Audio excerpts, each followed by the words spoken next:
Kippen und Wippen sind die zwei wesentlichen Beschäftigungen auf dem Oktoberfest. Deswegen gibt es auch jedes Jahr einen Wiesenhit.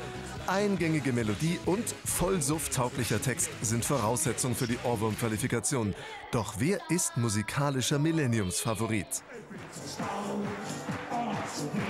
Anton aus Tirol. Ja, Der Anton, Anton. Aus Italien.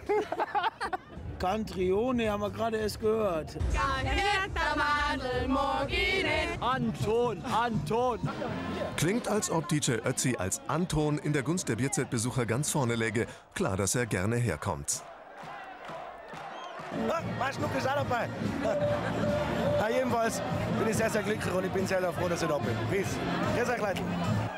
Der Live-Test zeigt, wenn Ösi Ötzi auf der Bühne tobt, gibt es kein Halten mehr. Ich bin so stark, ich bin so schön. Seine persönliche Eigenlobeshymne bestärkt vor allem die männlichen Egos, die ihm den Auftrieb mit lautem Klatschkonzert und Platin danken.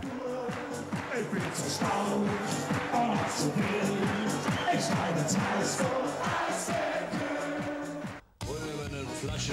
Ötzis ärgster Konkurrent Stefan Raab featuring DJ Bundeskanzler.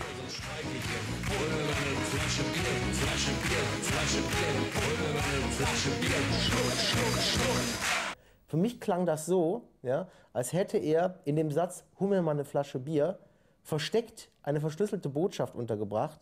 Wenn man das nämlich mal rückwärts abspielt, merkt man, heißt dieser Satz: Stefan, mach ein Lied daraus. Naja, dazu braucht's wohl Ohren wie ein Luchs. Wie auch immer, das Bedürfnis nach Bier vereint Volk und Volksvertreter. Der erste Schritt zum Wiesenhit.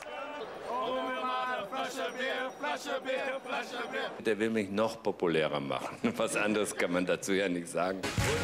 Um das zu verhindern, greift der Kanzler neuerdings lieber zum Wasser. Zu spät. Seine fanatische Gerstensaftgemeinde hat bereits einen Fanclub gegründet.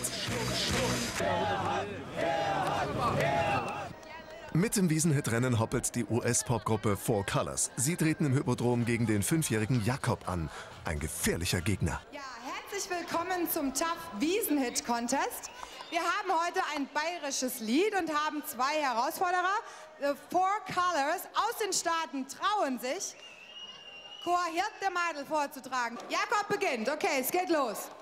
Chor Hirte Madel, Morgine, Chor die dicken Fadeln, die Mucke Madel aus der Stadt, aus dicke Wadeln und die Chor Hirte Madel, Morgine und Chor die dicken Wadeln, die Mucke Madel aus der Stadt, aus dicke Wadeln und Dafür, dass sie weder Deutsch, geschweige denn Bayerisch können, nicht übel. Aber die Sympathien des Publikums fliegen dem kleinen Jakob zu. DJ Knirps, unser persönlicher Wiesenhit 2000.